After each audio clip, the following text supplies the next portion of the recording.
Hello बच्चों, कैसे हो सभी। तो स्टूडेंट्स, आज हम स्टार्ट कर रहे हैं क्लास 9th की फिजिक्स का next chapter that is force. उसको स्टार्ट करने से पहले जो हमने लास्ट चैप्टर किया था मोशन चैप्टर, उसके न्यूमेरिकल्स किए थे हमने सारे के सारे।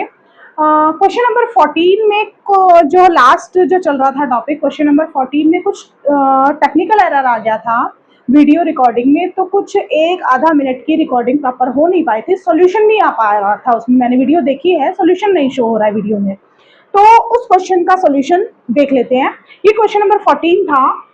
क्वेश्चन नंबर 14 ये कह रहा था कि एक बॉडी है, वो स्टार्टिंग कर रही है किसी वेलोसिटी से और 2 मिनट के लिए वो सेम वेलोसिटी से चली है 6 मीटर पर सेकेंड। उसके बाद वो अपनी वेलोसिटी चेंज करती है क्योंकि एक्सेलरेशन आ गया बॉडी के अंदर, और वो 6 सेकेंड के लिए 6 सेकेंड के बाद उसकी वेलोसिटी कुछ चेंज हो गई है क्योंकि वो एक्सेलरेट करी है।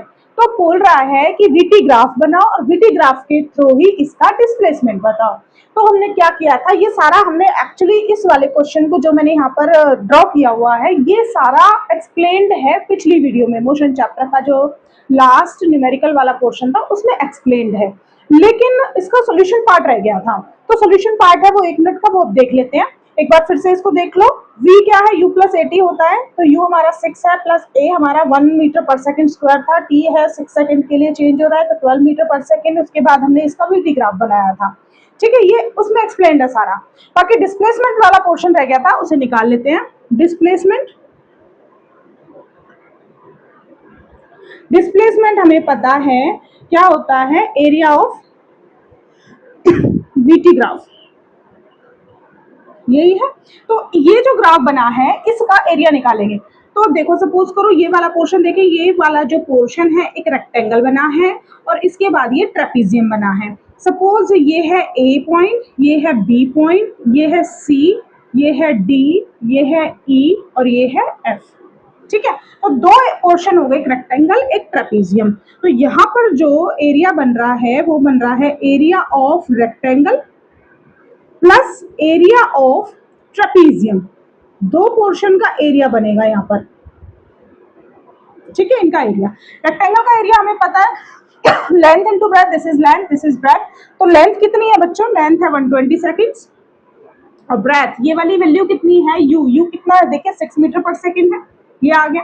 प्लस ट्रेपीजियम का एरिया क्या होता है, ट्रेपीजियम का एरिया हम पढ़ चुके हैं, 1/2 मल्टीप्लाई जो पैरेलल साइड्स हैं उनका एडिशन करो। पैरेलल साइड ये वाली है 6 प्लस जो दूसरी पैरेलल साइड है वो ये यहाँ से यहाँ तक देखिए 12 आ गई, तो ये कितनी है 12।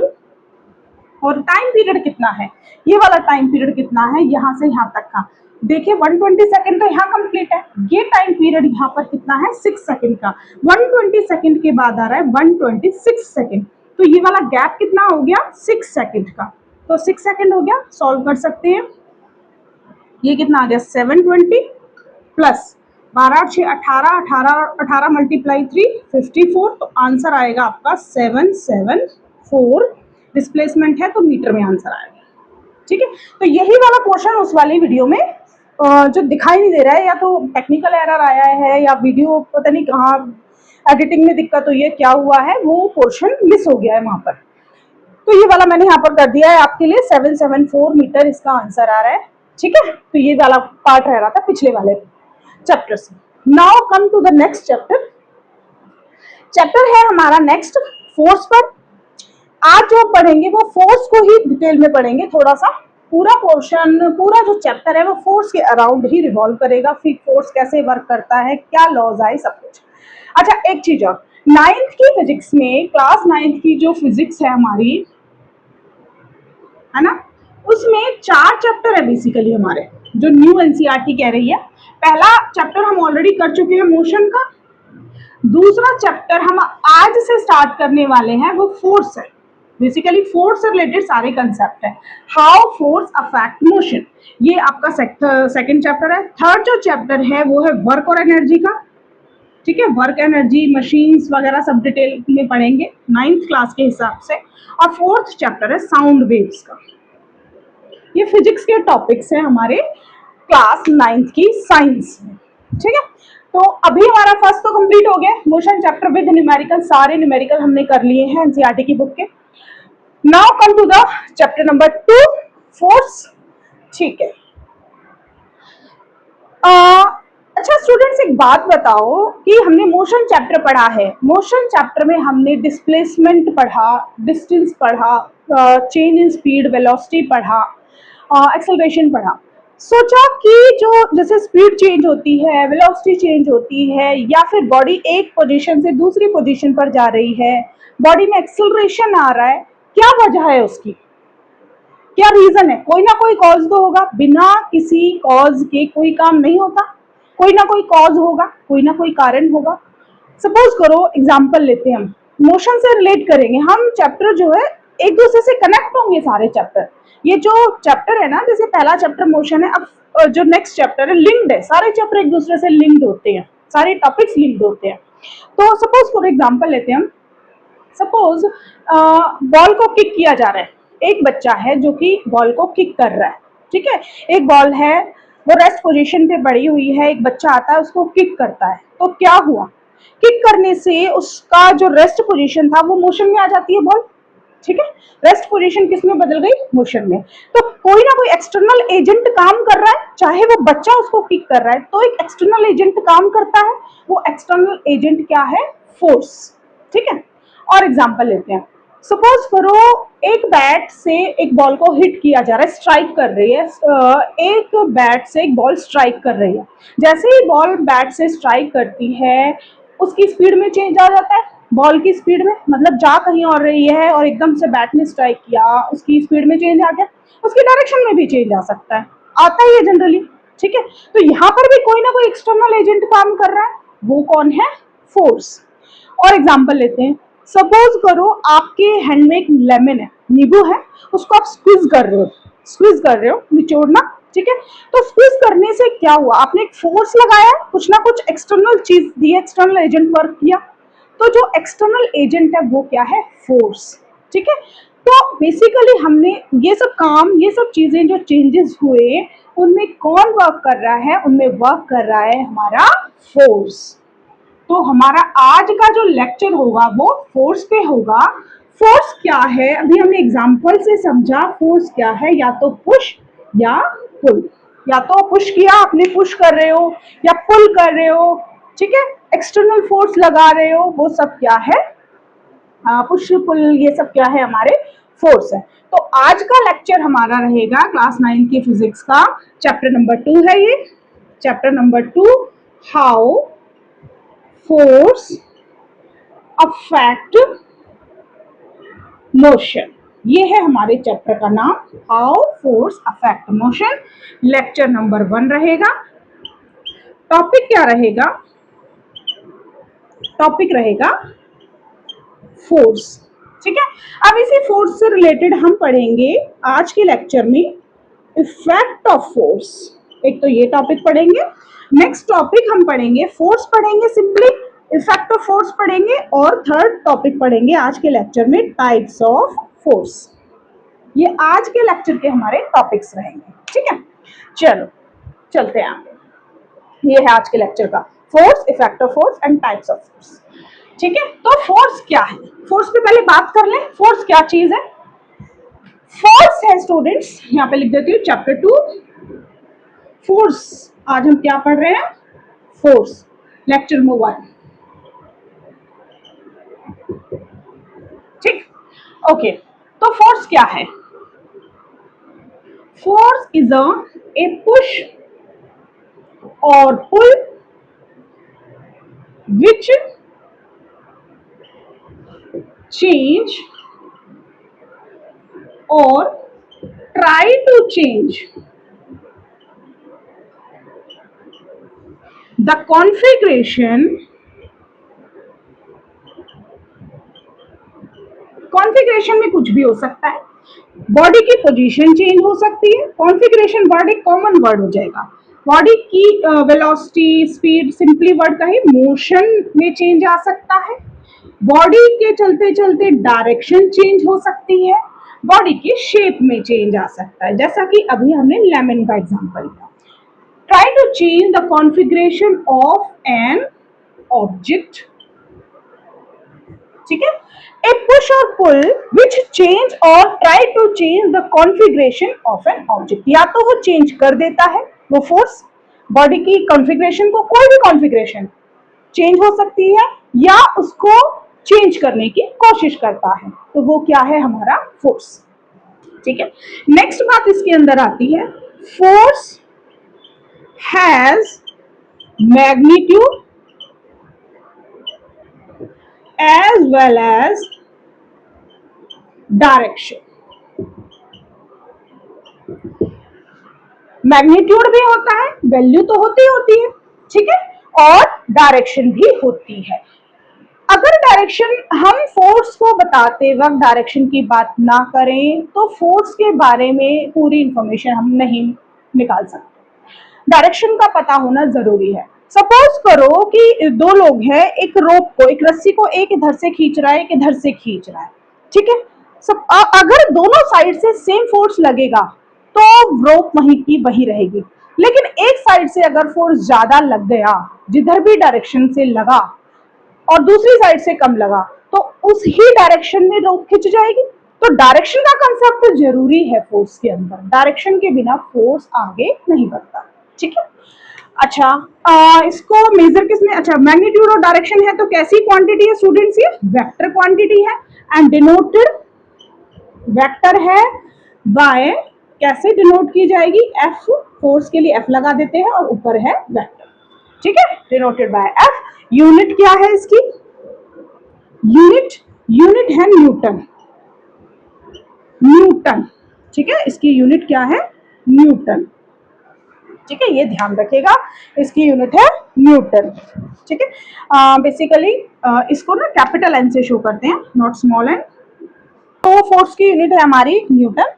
एंड एक्चुअली मैग्नीट्यूड क्या दिखा रहा है बच्चों, मैग्नीट्यूड वैल्यू है, मैग्नीट्यूड का मतलब आपको पता ही है, मैग्नीट्यूड की बात अगर हम फोर्स की कर रहे हैं वैल्यू आएगी। मैग्नीट्यूड क्या दिखाती है, फोर्स की स्ट्रेंथ को, कि कितना हमारा जो फोर्स है उसमें कितनी स्ट्रेंथ है। मान लो 10 न्यूटन फोर्स है और किसी की वजह से सिर्फ 9 न्यूटन फोर्स आ रहा है, तो 10 न्यूटन हमें दिखाता है कि 10 जो है वो 9 से बड़ा है, तो स्ट्रेंथ भी उसकी ज्यादा होगी। सिंपल एग्जांपल ले सकते हैं, ठीक है। तो ये क्लियर हो गई बात। तो ये फोर्स का छोटा छोटा कंसेप्ट आया है हमारा। फॉर्मूला अभी हम नहीं लिख रहे हैं, फॉर्मूला हम बाद में करेंगे कि फोर्स का फॉर्मूला हमें कैसे करना है। ओके, आगे चलते हैं। ये हो गया, यहाँ से फोर्स का कंसेप्ट हो गया। Now come to the point, effect of force, ठीक है, इफेक्ट ऑफ फोर्स। नेक्स्ट जो आज के टॉपिक का हमारा नेक्स्ट पॉइंट था, effect of force. Effect of force में अभी हमने एग्जांपल्स जो लिए स्टार्टिंग में, वो क्या है, वो ऐसे ही काम आएंगे। Effect of force, effect of force में क्या है, फोर्स की क्या क्या इफेक्ट है, या तो किसी बॉडी में जो है मोशन स्टार्ट हो जाएगा, स्टार्ट्स मोशन स्टार्ट होता है, ठीक है, या बॉडी का मोशन स्टॉप हो जाएगा, कोई बॉडी चल रही है वो स्टॉप हो जाएगी, कोई बॉडी है उसकी स्पीड कुछ है वो चेंज हो सकती है, ठीक है, या बॉडी किसी डायरेक्शन में जा रही है, फोर्स लगाने की वजह से उसकी डायरेक्शन चेंज होगी, या फिर शेप में चेंज हो सकता है, ठीक है, शेप में भी चेंज हो सकता है। जैसे इसका एग्जांपल है, स्टार्ट मोशन में हमने एग्जांपल लिया था कि जब बॉल को किक करते हैं तो वो बॉडी रेस्ट पे थी, स्टार्ट हो गई मोशन में। स्टॉप्स मोशन में हम एग्जांपल ले सकते हैं, जैसे कि साइकिल कोई चला रहा है और चलाते चलाते वो स्टॉप हो गई, ठीक है, धीरे धीरे उसकी स्पीड कम हुई है तो लास्ट में जाके स्टॉप हो गई, तो वो भी एक फोर्स अप्लाई करते हैं, तो वहां से भी हम ये समझ सकते हैं स्टॉप्स मोशन। चेंज स्पीड वही कि स्ट्राइक कर रहा है बैट से, बॉल स्ट्राइक कर रही है तो उसकी स्पीड चेंज हो सकती है, इसी तरह से उसकी डायरेक्शन चेंज हो सकती है। शेप में हमने नींबू का एग्जांपल लिया था, लेमन का एग्जांपल लिया था, ठीक है।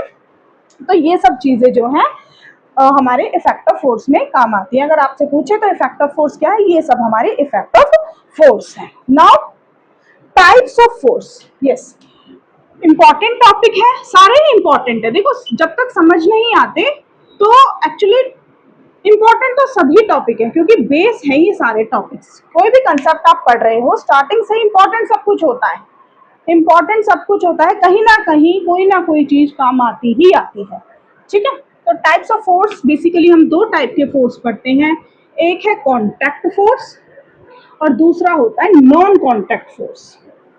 नाम से ही समझ आ रहा होगा कि दोनों में क्या फर्क है। कॉन्टैक्ट फोर्स में क्या होगा, वेयर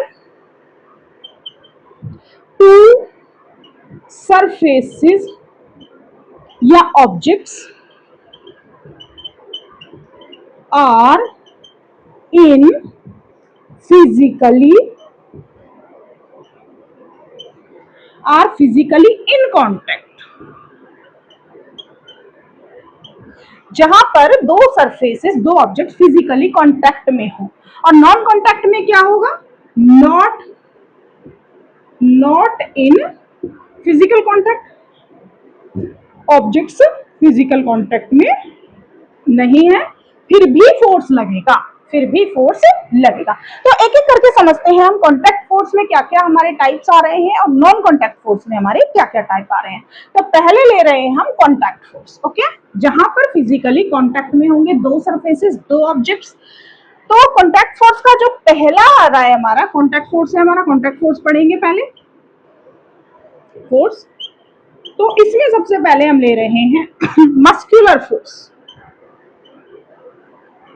मस्कुलर फोर्स नाम से ही क्लियर है, मस्कुलर फोर्स मतलब मसल्स का यूज किया जा रहा है, अप्लाइड बाय आवर मसल्स। आप सिंपली इसको समझो, अप्लाइड बाय आवर मसल, समझाने की ऐसा जरूरत नहीं है, नाम से ही समझ आ रहा होगा, applied by our muscles. Suppose करो कि कोई पर्सन है, वो टेबल को पुश कर रहा है, ठीक है, तो टेबल को पुश करते वक्त पर्सन के हैंड और वो टेबल फिजिकल कांटेक्ट में है, तो वहां पर एक फोर्स लग रहा है, उसकी वजह से वो टेबल फॉरवर्ड मूव कर रही है, ठीक है। तो यहाँ पर कौन सा फोर्स है, ये कॉन्टैक्ट फोर्स, और कॉन्टैक्ट फोर्स में भी कौन सा फोर्स आ रहा है, मस्कुलर फोर्स। नेक्स्ट टाइप आता है बच्चों फ्रिक्शनल फोर्स। इसका सेकंड टाइप आ रहा है फ्रिक्शनल फोर्स। ये अलग से अच्छा सा टॉपिक है फ्रिक्शनल फोर्स, बहुत ज्यादा डिटेलिंग होती है इस फोर्स की, पर अभी हम शॉर्ट में पढ़ेंगे। फ्रिक्शनल फोर्स एक्चुअली वर्क करता है, work in opposite direction of applied force. जिस डायरेक्शन में एक्चुअल में बॉडी चल रही है उससे अपोजिट डायरेक्शन में फ्रिक्शनल फोर्स काम करता है। जैसे सपोज करो एक बाइसाइकिल है, वो एक बच्चा बैठा है साइकिल पे, वो आगे की तरफ उसको चला रहा है, लेकिन वो जो है जब उसको स्टॉप करना है तो उस टाइम पे एक फ्रिक्शनल फोर्स अपोजिट डायरेक्शन में वर्क करता है। तो वो फ्रिक्शनल फोर्स जो है वो हमेशा जो एक्चुअल मूवमेंट है उससे अपोजिट ही होगा, फ्रिक्शनल फोर्स हमेशा अपोजिट होता है। और एग्जांपल ले सकते हैं, जैसे सपोज करो एक बड़ा सा पत्थर है, उसको आप धकेलना चाहते हो, अब क्या है कि आप तो इतना फोर्स नहीं लगा सकते क्योंकि वो पत्थर हिलाना मुश्किल है, लेकिन जो उसका और जो अर्थ है, सरफेस है, दोनों में पत्थर और वो जो अर्थ सरफेस है, दोनों के बीच में एक अपोजिट डायरेक्शन में फोर्स काम करेगा, जिसकी वजह से वो मूवमेंट उसमें नहीं हो पाएगी। तो वहां पर भी कौन सा फोर्स काम कर रहा है, फ्रिक्शनल फोर्स, अपोजिट डायरेक्शन में, हमेशा अपोजिट डायरेक्शन में वर्क करता है, ठीक है, ये पॉइंट ध्यान रखिए। मस्कुलर फोर्स आगे की तरफ आपने मूव करा दिया, ठीक है, आप डिपेंड करता है कि आप टेबल को आगे पुश कर रहे हो या पुल कर रहे हो, ठीक है, पुश करोगे तो फॉरवर्ड हो गया, पुल करोगे तो आपकी तरफ आएगी, ठीक है। यहाँ पर फ्रिक्शनल फोर्स हमेशा अपोजिट डायरेक्शन में होती है, हमेशा अपोजिट, एक्चुअल मूवमेंट के अपोजिट डायरेक्शन में ही होता है फ्रिक्शनल फोर्स। नेक्स्ट जो पॉइंट आता है वो है नॉर्मल फोर्स। नॉर्मल नाम से ये मत समझ लेना अरे नॉर्मल है ये, तो एक्चुअली नॉर्मल फोर्स क्या है, work between two surfaces and perpendicular, ये आप ऐसे लिख सकते हैं, इसको ऐसे लिखने की बजाय इसको ऐसे लिखिए, नॉर्मल फोर्स को हम ऐसे लिख सकते हैं, force exerted by one surface, तो टू सरफेसेस के बीच में होगा, by one surface perpendicular to other surface। एक तो ये बात है, दूसरी इसकी डायरेक्शन कहां होती है, हमेशा ध्यान रखिए अपवर्ड होती है, डायरेक्शन हमेशा नॉर्मल फोर्स की अपवर्ड होती है। मतलब समझिए, सपोज करो, इमेजिन करो कि एक टेबल है, उस पर एक बुक रखी हुई है, ठीक है, टेबल पे बुक रखी हुई है। तो जो टेबल का सरफेस है और बुक के सरफेस के बीच में फिजिकल कांटेक्ट है, तो क्या होगा, जो टेबल का सरफेस है एक परपेंडिकुलर फोर्स जनरेट कर रहा होता है बुक पर। जैसे ये टेबल है, हम कुछ ले सकते हैं, सपोज करो ये लिया हमने और ये लिया, ठीक है। सपोज करो ये टेबल है और इस पर हमने कोई बुक रखी हुई है, तो टेबल जो है एक परपेंडिकुलर फोर्स जनरेट करती है बुक के सरफेस पर, ठीक है। तो वो हमेशा, ये वाला जो फोर्स होता है वो हमेशा परपेंडिकुलर होता है टू द अदर सरफेस। ये टेबल ली हमने और यहाँ पर एक बुक रखी है, ठीक है। तो अब यहाँ पर ये जो टेबल है ऊपर की तरफ एक फोर्स जनरेट करती है जिसको हम कहते हैं नॉर्मल फोर्स, ठीक है। अच्छा, एक चीज और आएगी यहाँ से कि भाई फोर्स जनरेट करती है तो बुक ऊपर की तरफ क्यों नहीं गई? जब फोर्स जनरेट किया टेबल ने तो बुक जानी चाहिए, नहीं, क्योंकि यहाँ पर एक दूसरा फोर्स भी वर्क करेगा, that is called gravitational force, जो कि नॉन कॉन्टैक्ट फोर्स का एग्जांपल होगा।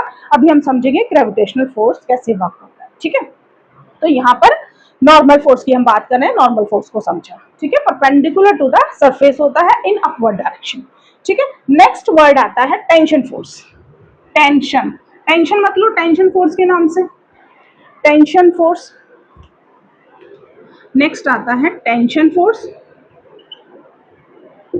टेंशन फोर्स ये क्या है बच्चों? एक पुलिंग फोर्स है, पुलिंग फोर्स है, ये खींचने वाला, खींचता है अपनी तरफ, and exerted by a rope on an object. मतलब क्या है कि एक, सपोज करो एक बकेट है, उसमें आपने रोप को बांध दिया, रस्सी को बांध दिया बकेट में, और उस रस्सी से आप उस बकेट को खींच रहे हो, ठीक है। तो पुल कर रहे हो, पुलिंग कर रहे हो। जब पुलिंग कर रहे हो तो रोप किस पर फोर्स लगा रही है? उस ऑब्जेक्ट पर। तो ये लिखा ना, एंड एक्सर्टेड बाय अ रोप और स्ट्रिंग ऑन एन ऑब्जेक्ट, ठीक है। आपने एक बकेट ली, बकेट में रोप बांध दिया, स्ट्रिंग बांध दिया, जो भी है, और खींचा उसको, तो रोप जो है उस बॉडी को अपनी तरफ पुल कर रही है। फोर्स कौन जनरेट कर रहा है? रोप। किस पर? ऑब्जेक्ट पर। ऊपर की तरफ जा रहे हैं, पुलिंग हो रही है, ठीक है। तो ये है हमारा टेंशन फोर्स। टेंशन फोर्स कहां पर लगेगी? रोप पर लगेगी, ऐसे ऊपर की तरफ लगेगी, ठीक है, ऊपर की तरफ आएगा इसका। तो ये है हमारी टेंशन फोर्स। नेक्स्ट आता है, वो भी इंटरेस्टिंग है, एक आता है नेक्स्ट बायोंट फोर्स। ये सब आप ध्यान से देखिए, सब के सब क्या है? कॉन्टैक्ट फोर्सेस हैं, कॉन्टैक्ट फोर्सेस। नेक्स्ट फिफ्थ आता है कॉन्टैक्ट फोर्सेस में ही बायोंट फोर्स। ये बहुत ही इंपॉर्टेंट फोर्स है, बायोंट फोर्स 9th क्लास के लेवल के लिए बहुत ही इंपॉर्टेंट है। बायोंट फोर्स क्या है एक्चुअली? एक, सपोज करो एक लिक्विड में, सॉरी, एक बकेट में लिक्विड है, ठीक है। तो वो लिक्विड, उसके ऊपर आपने ऊपर की तरफ एक बॉल डाल दी, ऊपर की तरफ एक बॉल डाल दी। अब क्या होगा? वो लिक्विड उस बॉल पर एक फोर्स लगा रहा है, ठीक है, लिक्विड में लगता है, स्पेशली ध्यान रखिए ये बायोंट फोर्स। तो इसको कहेंगे हम exerted by a liquid on an object in upward direction, upward direction, ठीक है। तो यही है, अपवर्ड लगेगा, ये बायोंट फोर्स भी अपवर्ड ही लगेगा। तो इस तरह से हमने कॉन्टैक्ट फोर्स में 5 टाइप्स पढ़ लिए, muscular force, frictional force, normal force, tension force and बायोंट force. ये सारे बेसिक्स हैं बच्चों, ये जानना आपके लिए बहुत जरूरी है। जितना आप इन बेसिक्स पर वर्क करोगे ना, उतना ही आगे इजीली समझ पाओगे चीजों को, और आगे के लिए बहुत सही रहेगा। इसीलिए बेसिक्स पर जरूर वर्क करो, अच्छे से वर्क करो, बेसिक्स स्ट्रांग होंगे तो आगे की चीजें इजी हो जाती है। चलिए, नेक्स्ट जो टॉपिक आता है हमारा, वो आता है non contact force. Non contact force, next topic non contact. Second, non contact force. Non contact, contact में ना होके भी फोर्स लगेगा। When two surfaces are not in contact, when two surfaces are not in contact, still the forces exist between these two surfaces. Non contact force. तो first जो type है इसका बड़ा ही फेमस टाइप है और इंपॉर्टेंट भी आता है, ग्रेविटेशनल, ग्रेविटेशनल फोर्स। फोर्स की बात करें और ग्रेविटेशन का नाम ना ले, ऐसा हो ही नहीं सकता। ग्रेविटेशनल फोर्स, जब भी फोर्स की बात होगी ना तो ग्रेविटेशनल फोर्स को पढ़े बिना हम फोर्स के चैप्टर से, फोर्स के टॉपिक से बाहर नहीं आ सकते, क्योंकि ये पढ़ना बहुत जरूरी होता है हमारे लिए। ग्रेविटेशनल फोर्स बेसिकली ये हम रिलेट कर देते हैं, एक्चुअली अर्थ से रिलेट कर देते हैं ओनली। ये अर्थ से रिलेटेड नहीं है ओनली, ये किन्हीं भी दो हैवी मासेस के बीच में लगने वाला फोर्स है। आप कह सकते हो attractive force between two masses. दो कोई भी बॉडी है, उनका अपना मास है, उनके बीच में अट्रैक्शन होता है। ध्यान से सुनिए, दो कोई भी बॉडी है, उनका अपना मास है, हम है, हमारा भी अपना मास है, अर्थ पर है तो हमारा वो अर्थ की पे रहने की वजह से वो मास किस में कन्वर्ट हो जाता है, वेट में। ये एक डिटेल्ड कंसेप्ट है, ये हम बाद में पढ़ेंगे। तो दो बॉडी है, उनका अपना मास है, उनके बीच में ग्रेविटेशनल फोर्स लगता है, ठीक है, हमेशा लगता है। क्योंकि बीच में लगता है तो ये कैसा फोर्स है, अट्रैक्टिव फोर्स है। अर्थ का केस लेते हैं, सबसे फेमस एग्जांपल है ग्रेविटेशनल फोर्स का, अर्थ का एग्जांपल। अर्थ किसी भी बॉडी को अपनी तरफ अट्रैक्ट करती है, अर्थ हमेशा किसी बॉडी को अपनी तरफ अट्रैक्ट करती है। ध्यान रखिए, जो इसमें अट्रैक्शन होता है, अट्रैक्शन जो होता है towards the centre of body. मतलब क्या, सपोज करो अर्थ है ये हमारी, और यहां किसी भी बॉडी, कोई भी बॉडी है, आपने किसी बॉडी को अपवर्ड फेंका, ऐसे फेंका तो वो वापस, नेचुरल सी बात है, नीचे की तरफ आती है। अर्थ उसको अट्रैक्ट करती है, किस वजह से करती है, ग्रेविटेशनल फोर्स की वजह से। और ये किधर की तरफ लगता है, हमेशा ध्यान रखिए, towards the centre of the body. यहाँ पर बॉडी कौन सी है, अर्थ, तो हम अर्थ के केस में क्या बोलेंगे, towards the centre of the earth. तो ये है हमारा ग्रेविटेशनल फोर्स। ध्यान रखिए नेचर कैसा है इसका, अट्रैक्टिव, टाइप कौन सा है, नॉन कॉन्टैक्ट, और किधर डायरेक्शन में लगता है। हमेशा ये दो तीन बातें ग्रेविटेशनल फोर्स के केस में हमेशा ध्यान रखिए, सेंटर ऑफ द अर्थ होता है अगर अर्थ की बात करें। अच्छा, नेक्स्ट क्वेश्चन यहाँ से ये भी बन सकता है, क्या सिर्फ अर्थ के केस में ग्रेविटेशनल फोर्स होता है, नहीं, कोई भी दो मासेस के बीच में हो सकता है। सपोज दो पर्सन है, उनके बीच में भी हो सकता है, लेकिन वो काउंट इसलिए नहीं होता क्योंकि दो पर्सन है या दो स्मॉल मासेस की बॉडी है। स्मॉल मासेस क्यों बोला मैंने, क्योंकि अर्थ के कंपैरिजन में अर्थ के ऊपर कोई भी चीज है उसका मास बहुत ज्यादा नहीं होगा। मास बहुत ज्यादा होना चाहिए, तभी ग्रेविटेशनल फोर्स अच्छा खासा आता है। अगर दो पर्सन की बात करें, उनके बीच में भी ग्रेविटेशनल फोर्स होता है, लेकिन वो इतना इतना इतना इतना स्मॉल होता है कि उसको काउंट नहीं किया जा सकता, इसलिए वो कंसिडरेशन में नहीं आता। ग्रेविटेशनल फोर्स सन और अर्थ के बीच में होता है। सन अपने आप में हैवी बॉडी है, अर्थ अपने आप में हैवी बॉडी है, तो इनके बीच में अच्छा खासा ग्रेविटेशनल फोर्स होता है, और इसी वजह से अर्थ सन के अराउंड रिवॉल्व भी कर रही है। और भी कोई फोर्सेस काम करते हैं, वो हम अभी डिस्कस नहीं करेंगे। सन और अर्थ में के केस में और भी फोर्सेस होते हैं, हम सिर्फ ग्रेविटेशनल फोर्स पे फोकस कर रहे हैं। अच्छा, और एग्जांपल हो सकते हैं जैसे मून और अर्थ, इन दोनों के बीच में भी ग्रेविटेशनल फोर्स वर्क कर रहा होता है। कहने का मतलब हैवी मासेस होने चाहिए, ग्रेविटेशनल फोर्स एग्जिस्ट करेगा ही करेगा। नॉन कॉन्टैक्ट क्यों कहा, क्योंकि बॉडी ऊपर है, अर्थ नीचे है, कॉन्टैक्ट में तो नहीं है, स्टिल एक फोर्स लग रहा है, स्टिल एक फोर्स लग रहा है, तो हम क्या बोलेंगे, हाँ भाई फोर्स है। ठीक है, नेक्स्ट जो टाइप आ रहा है इसमें, वो आ रहा है बच्चों मैग्नेटिक फोर्स।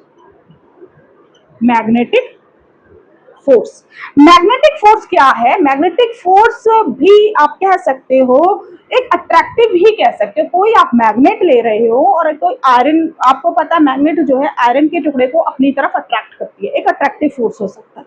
लेकिन दो मैग्नेट लेते हो, उनमें एक पे नॉर्थ पोल साउथ पोल का कंसेप्ट है, वहां रिपल्शन भी होता है, दूर भी भागती हैं चीजें।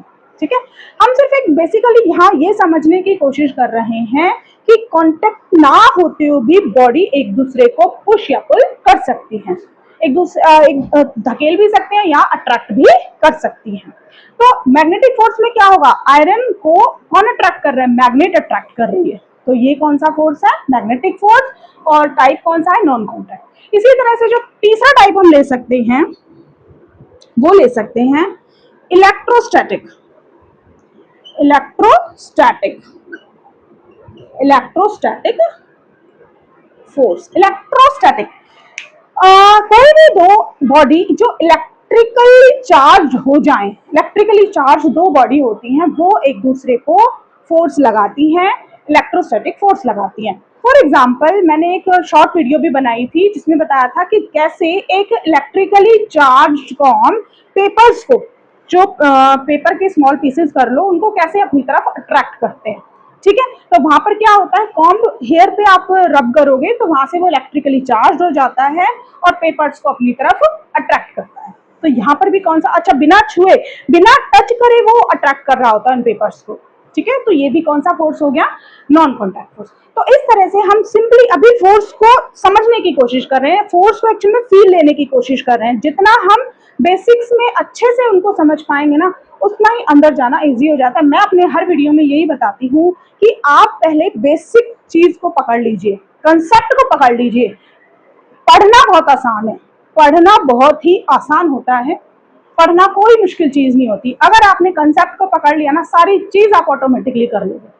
तो आप इस चीज को, आज की वीडियो को ध्यान से पढ़िए, समझिए, आगे की चीजें बहुत ही आसान है।